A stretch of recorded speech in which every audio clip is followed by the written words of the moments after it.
마태복음 27장 32절에서부터 44절입니다. 신약성경 50페이지입니다.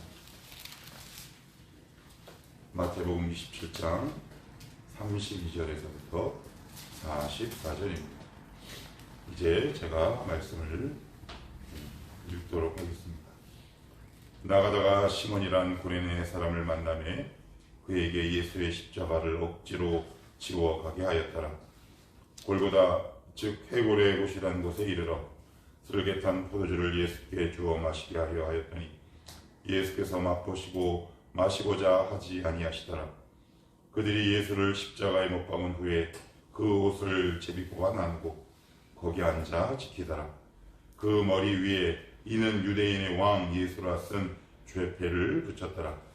이때 예수와 함께 강도 둘이 십자가에 못 박히니 하나는 우편에 하나는 좌편에 있더라. 지나가는 자들은 자기 머리를 흔들며 예수를 모욕하여 이르되 성전을 헐고 사흘에 짓는 자여 내가 만일 하나님의 아들이거든 자기를 구원하고 십자가에서 내려오라 하며 그와 같이 대제사장들도 서기관들과 장로들과 함께 희롱하여 이르되 그가 남은 구원하였으되 자기는 구원할 수 없도다. 그가 이스라엘의 왕이로다. 지금 십자가에서 내려올지어다. 그리하면 우리가 믿겠노라. 그가 하나님을 신뢰하니 하나님이 원하시면 이제 그를 구원하실지라. 그의 말이 나는 하나님의 아들이라 하였도다 하며 함께 십자가에 못 박힌 강도들도 이와 같이 욕하더라. 아멘. 오늘 이제 주님께서 십자가에 못 박히신 이제 금요일입니다. 이제 6월절에 십자가에 못 박히셨어요. 그래서 6월절에 어디 냐? 그래서 6월절이 어디 나오나요? 출애굽기 나오죠. 6월이라는 말은 패스오버라는 말입니다. 담을 넘는 거죠. 죽음의 신이 이스라엘의 집을 넘어가는 겁니다. 딱 이유 한 가지죠. 어린 양의 피 때문입니다. 우리가 되게 이제 오해하는데 우리 안에 어떤 잘난 것도 뛰어난 것도 있는 것 아니죠. 우리를 구원하시는 단 하나의 이유, 그것은 예수 그리스도의 십자가입니다. 이 복음의 의미와 힘이 퇴색되면 신자 힘도 퇴색되죠. 가장 기초적이지만 가장 위대한 사건이면 우리를 살리신 위대한 능력이 바로 십자가입니다. 그래서 어떤 학자는 이런 이야기를 쓰는데 제가 좀 말을 이렇게 한번 바꿔봤어요. 십자가는 인류 역사상 최악의 사건인 동시에 최선의 사건이다. 하나님은 악에서 선을 이끌어내는 분이시죠. 악을 선으로 선용하시는 분이에요. 이제 이걸 로마서에는 이렇게 얘기하죠. 모든 것이 협력하여 선을 이룬다. 이 사도 바울의 선포와 고백이 어디서부터 나왔을까요? 십자가에서 나온 거죠. 모든 악을 선용하시는 하나님. 사단이 성공했어요. 뭐에? 예수님을 십자가에 못 박혀 죽이는데 그것이 사단의 패착입니다. 그것이 사단의 패착이에요. 거기서 예수님이 피를 흘리심으로 하나님이신 예수 그리스도가 피를 흘리심으로 골고다 언덕 위에 있던 그 피가 우리를 구원하고 온 인류를 구원하는 출발점이 된 겁니다. 그런 의미에서 오늘은 정말 위대한 날이에요. 그래서 역사가 아놀드 토인비는 이렇게 얘기를 합니다. 사도 바울이 들고 갔던 십자가의 복음이 유럽을 구원했는데 사도 바울이 탄 그 배는 개인을 타고 간 것이 아니라 유럽 대륙을 타고 간 것이다. 뭐 이런 이야기를 할 정도죠. 그래서 이 복음이 돌고 어디로요? 유럽. 그리고 대서양을 건너 어디로요? 미국에서 어디로요? 다시 가시아. 이제 이렇게 온 지구를 한 바퀴 이제 돌게 됩니다. 이 모든 것들이 하나님의 주권과 역사 가운데 있는 사건이다. 그래서 오늘 이 말씀을 한번 살펴보면서 우리에게 주시는 하나님의 음성을 한번 들어보도록 하십시다. 자, 32절 같이 한번 봅시다. 시작. 나가다가 시몬이라는 구레네 사람을 만나매 그에게 예수의 십자가를 억지로 지고 가게 하였더라. 여기서 나가다가 라는 말은 지나가다가 혹은 성문 밖으로 나가다가, 이게 무슨 얘기냐면 6월절이란 말. 6월절은 유, 오, 초, 6월절, 오순절, 초막절, 유대인이 지키는 3대 절기 가운데 하나이기 때문에 여기 보시면 구레네라는 말이 나오죠. 구레네는 지금의 리비아예요. 리비아가 어느 대륙에 있습니까? 아프리카 대륙에 있죠. 그러니까 아프리카에서 아시아까지 왔다는 얘기는 왜 왔을까요? 6월절 명절을 지키기 위해서. 그러면 이 사람은 이방인인가요? 유대인인가요? 유대인인데 어떤 유대인이냐? 디아스포라 유대인, 흩어진 유대인인 가능성이 높다. 그런데 왜 갑자기 억지로 십자가를 지게 할까요? 그의 계획과 플랜에 있었을까요? 전혀 없었어요. 전혀 없었습니다. 왜 그런 스타일이 있잖아요. 수요일날도 어떤 목사님이랑 잠깐 이야기를 했는데 그 목사님도 저의 30, 40대고 지금 40대인데 저랑 비슷해요. 자기가 계획한 대로 어떤 계획이 이루어지지 않으면 엄청난 스트레스를 받는 타입이래요. 그래서 여행도 플랜 A. 그래서 30대, 40대 이진성이다. 그런 생각이 문득 들었는데, 뭐 구레네 시몬이 그런 타입이었는지 모르겠지만 자기 계획에 전혀 없어요. 아마 일종의 행인이었겠죠. 지나가는 행인에 불과해요. 6월절을 지키기 위해 예루살렘에 온 행인이 몇 명 정도 될까요? 몇 명이요? 기록을 보니까 많게는 100만 명도 왔대요. 그 당시 예루살렘의 인구가 10만이 채 안 됐어요. 그러면 10배에 해당하는 서울에 1억 명이 온 거예요. 그럼 서울이 어떻게 될까요? 터지죠. 얼마나 많은 행인이 있었겠습니까? 그런데 그 가운데 딱 한 사람, 리비아 출신, 리비아 사람 시몬이 억지로 십자가를 딱 지게 합니다. 여러분이 만약에 시몬이 아니고 십자가를 지고 가는 모습을 보는 행인이라면 뭐라고 할까요? 지금 우리의 입장에서 말고 그 당시에 혀를 끌끌 차겠죠? 아마 재수가 없다고 할 거예요. 야, 제 인생은 왜 저럴까? 그치요? 참 팔자도 세다 이렇게 얘기할지 몰라요. 그런데 놀라운 게 있어요. 하나님의 은혜와 복은 예수 믿지 않는 자들이 때로는 혀를 끌끌 차는 일들을 통해 온다라는 사실. 그런데 우리는 어때요? 예수 안 믿는 사람들이 혀를 끌끌 차면 몸소리 치잖아요. 그죠? 와, 나 잘못된 거 아니야? 나 예수 잘못 믿는 거 아니야? 그런데 오늘 여기 보시면 혀를 끌끌 찰 일이 아닙니까? 불쌍하다고 동정을 보내야 되는 상황 아닌가요? 세상적으로 보면 잘된 겁니까? 아니면 못된 겁니까? 못된 거죠. 재수가 없는 거죠. 그런데 기억하십시다. 하나님의 역사와 축복과 은혜는 많은 사람들이 혀를 끌끌 차는 불쌍한 일처럼 우리에게 다가오는 경우가 대부분이다라는 사실. 그러면 지금 나에게 혀를 끌끌 찰 만한 아픔 같은 일들이 있습니까? 그건 하나님이 개입하시는 거죠. 그래서 우리는 낙심하고 좌절할 권리가 전혀 없다라는 사실입니다.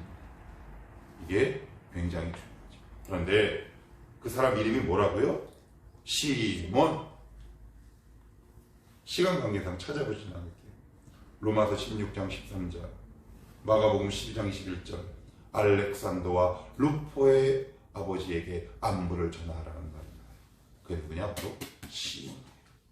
초대교회 위대한 신앙의 인물로 자랐다. 단 한 번의 기회. 더군다나 자기가 원해서 억지로, 강제로라는 뜻이잖아요. 강제로. 그런데 우리는 십자가를 던져버리고 싶죠.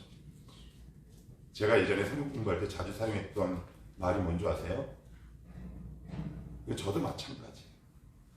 저는 어떤 특징이 있냐면 하나님의 복을 발로 차는 은사가 있어요. 무슨 은사가 있다고요? 복을 발로 차는 은사. 뭐 아닌 것 같은데 니들도 마찬가지세요.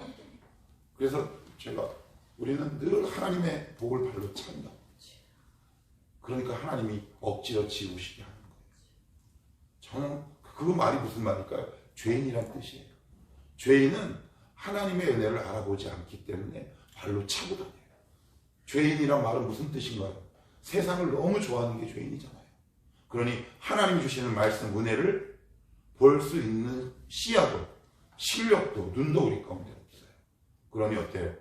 늘 복을 발로 뻥뻥 차고 다녀요. 아, 오늘 오늘 복받아 죽는 줄 알았네. 뭐 이런 타입이란 말이에요. 그러니 어떻게 해요? 하나님 억지로 누군가에게 맡긴다. 억지로 고난의 길을 걷게 하시는 거죠. 그래서 누군가의 눈에 보면 아, 저 집은 참 힘들고 어렵다. 이런 가정이 있을 수 있어요. 그런데 그 시작이 바로 하나님의 회복의 시작이요, 은혜의 시작이요, 축복의 시작이라는 사실을 우리가 꼭 기억할 수 있어요. 시몬이 억지로 졌습니까? 할렐루야 하셨습니까? 그래요.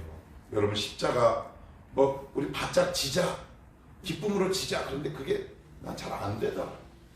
그래서 우리를 하나님이 외통수에 몰고 가세요. 질 수밖에 없는 상황으로 우리를 인도하신다는 거예요. 왜요? 우리가 하도 복을 발로 뻥뻥 차고 다니니까 복 받으라. 그죠? 근데 우리는 그것이 저주처럼, 징계처럼, 하나님이 나를 싫어하시는 것처럼 느껴진다. 여러분이 시몬이 한번 되어보는 거예요. 얼마나 은이 없는 하루입니까? 만약에 미신에 오염된 사람이라면 소금을 뿌릴지 몰라요. 에이, 재수없어. 그런 상황 아닌가요? 근데 하나님은 이 불행의 시몬을 통해 주님의 사역에 동역하게 하세요. 동역하게 하십니다. 참 놀라운 사건이에요. 그래서 이제 억지로 지옥 가게 하죠. 그래서 33절 골고다, 즉 해골의 곳. 이 해골의 곳이 이제 뭐냐면 예루살렘은 해발 약 980m 정도 있어요. 그러니까 약간 고지대인데 예루살렘 가운데서도 해골의 곳은 조금 더 높은 곳에 있었대요.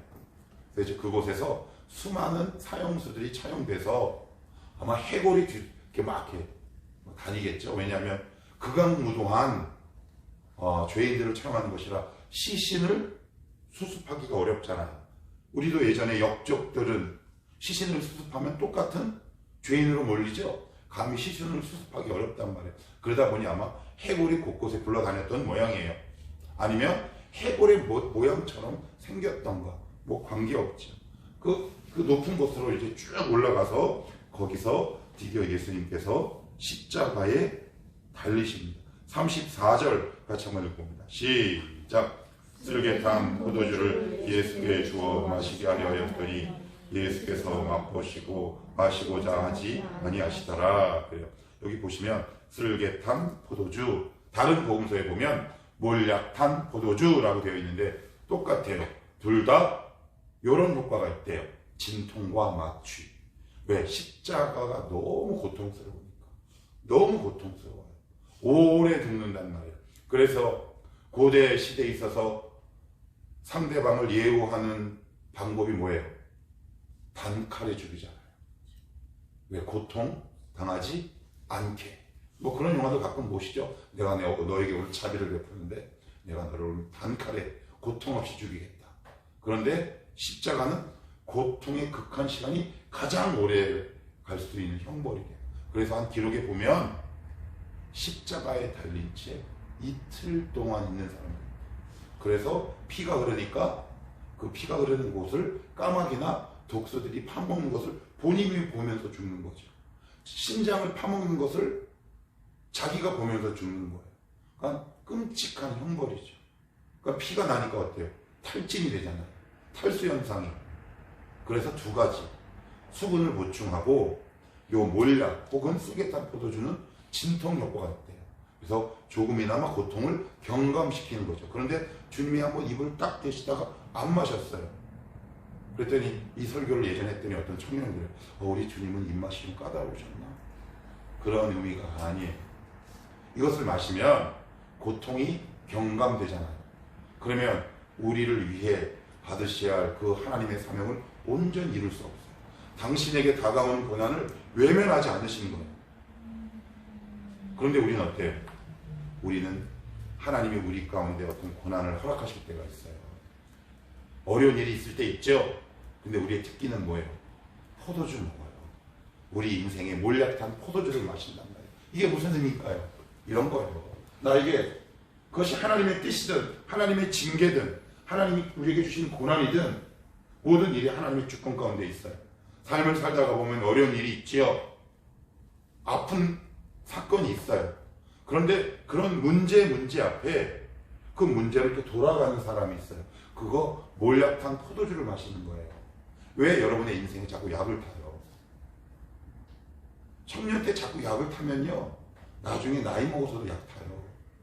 문제가 생기면 여러분 지민이 핵인싸 알지? 그런데 왜 이 신앙에 있어서는 늘 아싸로 살아갑니까? 왜 자꾸 돌아가요? 왜 약을 탑니까? 그 문제 앞에 딱 서셔야 돼요. 그래서 늘 문제를 향해 정면을 향해 쓰지 않고 삐딱하게 씁니다. 사선. 내 주님은 외면하지 않으셨다는 말이에요. 당신에게 허락한 그 고난을 힘들지만 묵묵하고 담담히 인내하셨다는 말이에요. 이 말씀이 오늘 우리에게 주시는 게 뭘까요? 감사하죠. 우리에게 적용하면요, 우리 체미에게 주시는 아픔이 있어요. 주에게 주는 아픔이 있다는 말이에요. 우리 사모님에게 주신 아픔이 있을 수 있어요. 그런데 우리는 그 문제가 딱 닥치면 그 문제 앞에 그것을 고통을 조금 더 경감시켜 보려고 쓸개탄 포도주를 마시는 거죠. 그러면 고통이 길어져요. 만약에 오시잖아요.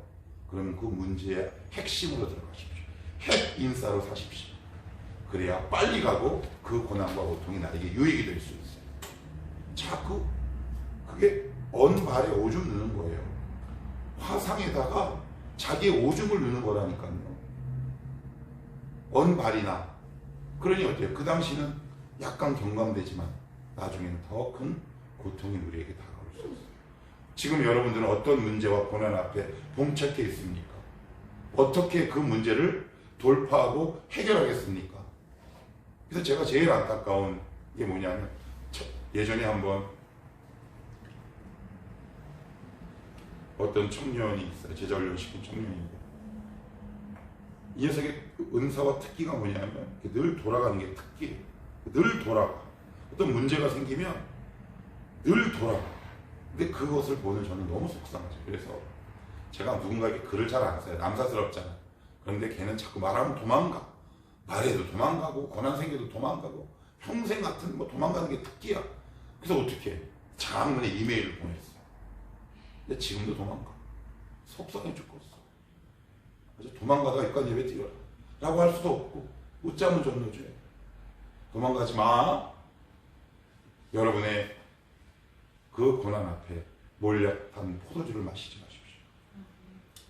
그래야 하나님이 그것을 통해 우리에게 위대한 일을 펼치십니다. 만약에 주님께서 여기서 몰약한 포도주를 드링크 하셨으면 우리는 지옥불에 떨어지는 거예요. 우리 기억하는 겁니다. 여러분의 인생에 몰약한 포도주를 마시지 마십시오. 세상에서 이렇게 얘기합니다. 이 고난을, 어려움을 빨리 헤쳐나가는, 맨날 그런 거 보십시오. 사람이 그렇더라고요. 은혜가 떨어지면 감동 있는 영상을 막 찾아요. 안 그래요? 전 예전에 그랬어요. 내가 은혜가 떨어지면 하나님 말씀 앞에 서기는 두렵고, 그래서 이 세상에서 다가오는 여러 가지 위로를 경험하기 위해서 아빠, 아이에게 있는 감동적인 전화. 그런데 내가 어떨 때 그런 영상이 자꾸 빠지나 보니까 내 마음에 은혜가 싹 말랐을 때, 근데 뭔가는 채우고 싶은데 이 문제를 이기려면 힘이 필요하잖아. 그런데 힘은 없고, 그러니 뭔가 다른 작은 몰약한 포도주를 내 영혼에 주사기로 넣더라고요. 그 당시는 눈물이 이렇게 찔끔 나, 감동이 일어나고 빠샤. 그런데 한 시간도 안 가. 이런 것들이란 말이에요. 뭐가 있으세요? 이따가 여러분들 그거 놓고 기도하시고, 하나님, 내 인생에 몰약한 포도주를 주사기로 주입하지 않게 하옵소서. 정면으로 돌파하게 하옵소서. 기도로 이기게 하옵소서. 하나님의 은혜로 극복하게 하옵소서.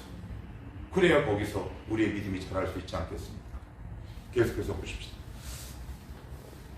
자, 이제 41절 한번 볼까요? 41절, 다시 39절, 39절 시작. 지나가는 자들은 자기 머리를 흔들며 예수를 모욕하여 41절 그와 같이 대제사장들도 서기관들과 장로들과 함께 희롱하여 이르되 44절도 시작. 함께 십자가에 못 박힌 강도들도 이와 같이 욕하더라. 여기 보시면 반복 저기 나오는 동사가 있어요. 모욕하다. 그죠? 39절.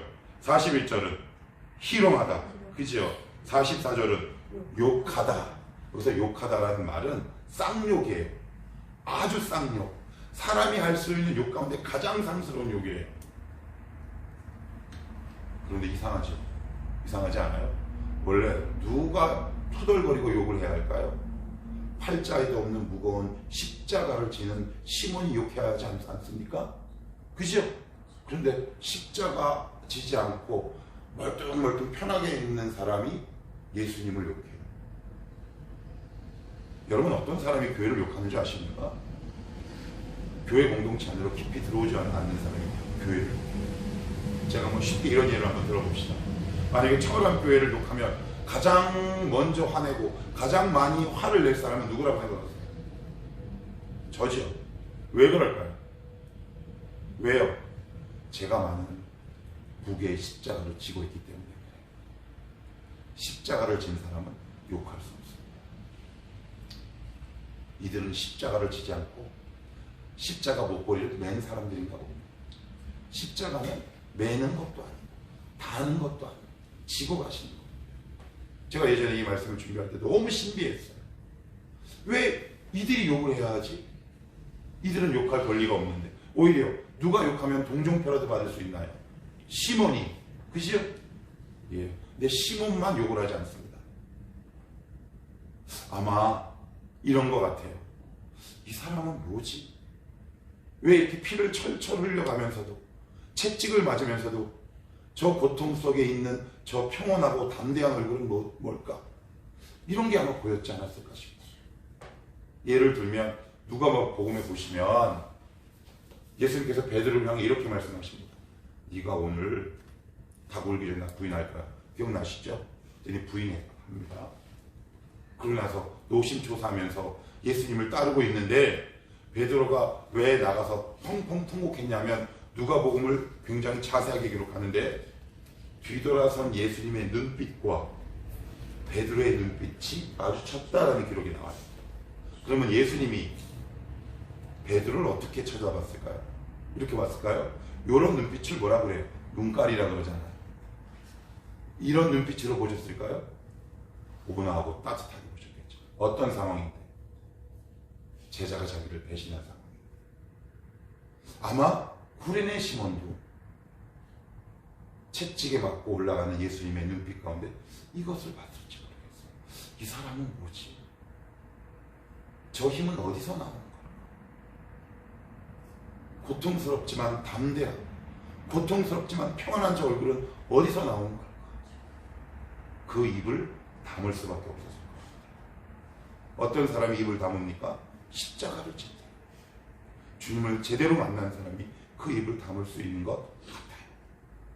오늘도 이 주님을 여러분들이 이미 만나셨지만 오늘도 이 자리에서 만나고 돌아갈 수 있기를 축복합니다. 하나님, 제 이 십자가의 힘이 제 안에도 있게 하여 주옵소서.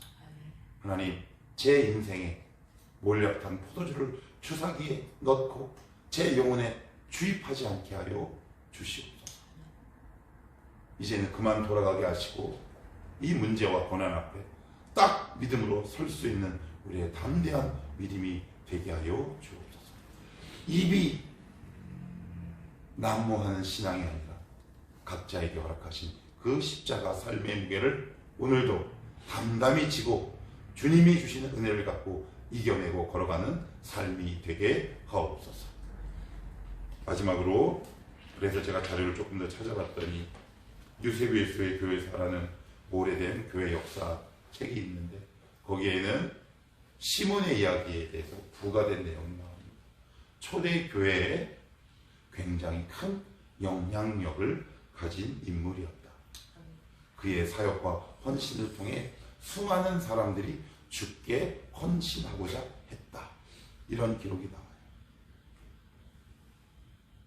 여러분들도 이런 위대한 역사에 이미 동참하셨어요. 그죠? 예, 환영합니다. 그러니 그 십자가를 메고 걸어가십시오. 그럴 때 하나님이 우리의 인생 얼마나 더 큰 은혜와 복을 허락하시겠어요.